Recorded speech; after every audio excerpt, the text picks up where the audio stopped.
میرے جو بھائی ذبح کرنے کا کام کرتے ہیں نا، قصاب ہم کہتے ہیں، سارے قصاب نہیں ہوتے، بہت سارے لوگ یہ سعادت حاصل کرتے ہیں اور بڑے نیکی کا کام کرتے ہیں، اللہ انہیں بڑی بہترین جزا عطا فرمائے گا، بڑا خیر کا کام کرتے ہیں۔ لیکن چونکہ رش ہوتا ہے ایسے لوگوں کے پاس، تھوڑی جلدی بھی ہوتی ہے، پہلے تو کوشش کریں تکبیر خود ڈالیں، یہ نہیں ہو سکتا تو قریب کھڑے۔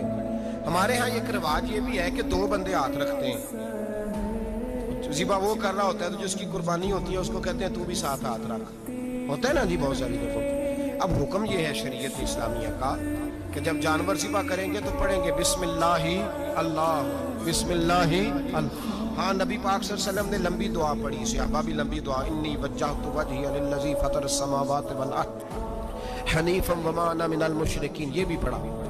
اور پھر میرے رسول پاک صلی اللہ علیہ وسلم نے یہ بھی کہا کہ اللہ میری طرف سے قبول فرما، میری امت میری اہل بیت کی طرف سے قبول فرما۔ صحابہ جب جانور ذبح کرنے لگتے پہلے یہ دعا پڑھتے، پھر کہتے اللہم تقبل منا کما تقبلتا خلیل کا ابراہیم علیہ السلام وتقبلت حبیب کا محمد صلی اللہ علیہ وسلم، اے اللہ ہم سے بھی قبول فرما جیسے تو نے حضرت ابراہیم سے قبول فرمائی اور جیسے اپنے حبیب حضرت محمد صلی اللہ علیہ وسلم سے قبول۔ یہ ساری دعا پڑھیں اور جب جانور ذبح کرنے لگے تو پھر پڑھیں بسم اللہ اللہ، بسم اللہ اللہ۔ اچھا 2 آدمیوں نے ہاتھ رکھا ہوا ہے، 2 آدمیوں،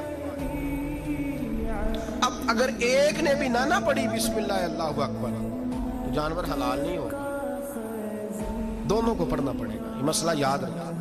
ایک اور بات بھی بتا دیں آپ، وہ بھی آپ نے یاد رکھنا۔ قربانی کے بڑے جانور میں کتنے حصے ہوتے ہیں؟ 7۔ اب 7 حصوں میں 7 کی نیت قربانی کی ہونی چاہیے، 7 کی۔ 6 حصے ڈال گئے، جو چلے تھوڑے سے زیادہ امیر لوگ نہیں تھے، نارمل تھے، انہوں نے 6 حصے ڈال لیے۔ 7واں امیر آدمی تھا، اس کو جا کے کہا یار ایک حصہ نہیں مل رہا تو چل تو نے تو 2-3 بکرے لیے ہوئے ہیں تو بھی شامل ہو جا۔ اس نے پہلے تو کہا نہیں یار میں نے اب لے لیا، پھر جب اصرار کیا تو کہا چلو ٹھیک ہے بڑے گوشت کا قیمہ کرا لیں گے، تو اس طرح کرو ڈال لو میرا بھی حصہ۔ اب 6 کی نیت قربانی کی، 7ویں کی گوشت کی، کسی کی بھی قربانی نہیں ہوگی، گئے سارے۔ اب اس کے لیے شرط کیا ہے کہ اس کو بھی آپ، اصل میں ہمیں مسائل نہیں آتے، نہ ہم سیکھتے ہیں نہ پتہ کرتے ہیں، پھر خرابی ہوتی ہے۔ اب اس سے کہیں کہ یار قربانی سے پہلے اپنی نیت کا اعادہ کر، اپنی نیت کا اعادہ کر، بتا کہ تیری نیت کیا ہے، اور اگر غلط ہے تو صحیح کر لے، تاکہ سب کی قربانی تو بتا۔ یہ جو تو رکھ رہا ہے قربانی تو کس کی قربانی کر رہا ہے؟ دادا جی کے نام کی، ابا جی کے نام کی، اپنے پیر کے نام کی، استاد کے نام کی، یا رسول پاک صلی اللہ علیہ وسلم کے نام، نبی پاک کے نام کی؟ اسے پوچھیں اور جو وہ نیت بتائے اس نیت کی دعا ہوگی، اس کی طرف سے کہا جائے گا اے اللہ اس کی طرف سے اسے قبول۔ میری بات کی سمجھ آ رہی ہے میرے عزیزوں کو؟ اور اس ارادے کے ساتھ قربانی، اگر ایک کی بھی نیت خراب ہو گئی تو مسئلہ بگڑ گیا۔ اس لیے ان مسائل کو، اور نبی پاک کے نام کی جو قربانی ہوگی، سبحان اللہ،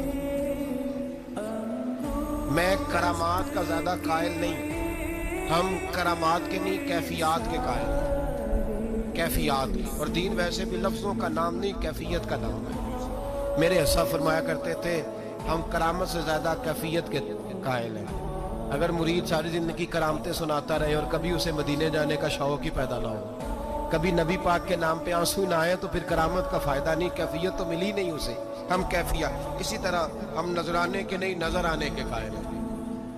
تو بھائی یہ یاد رکھ لیں، کیفیت کا نام دین ہے، نبی پاک کے نام کی قربانی۔ میں قائل تو نہیں کرامت کا، لیکن ایک بات میں نے اپنے ایک استادوں سے، ایک بزرگوں سے سنی ہے، میرا دل کرتا ہے وہ سنا دوں۔ اور بزرگوں کا قول ہے اصل رنگ جو میں عرض کر رہا ہوں اسی رنگ میں اس کو رکھیے گا، اور جس حد تک میں بات کر رہا ہوں اسی حد تک رکھیے گا۔ اب ہر آدمی کے پاس موبائل ہوتا ہے، فوراً بات ریکارڈ ہوتی ہے، فوراً میڈیا پہ جاتی ہے، فوراً لوگ کمنٹس کرتے ہیں، تو بھائی جس حد تک سناؤں اسی حد تک رکھیے گا۔ میرے ایک بزرگ فرمایا کرتے ہیں کہ نبی پاک کے نام کا جانور ذبح کرو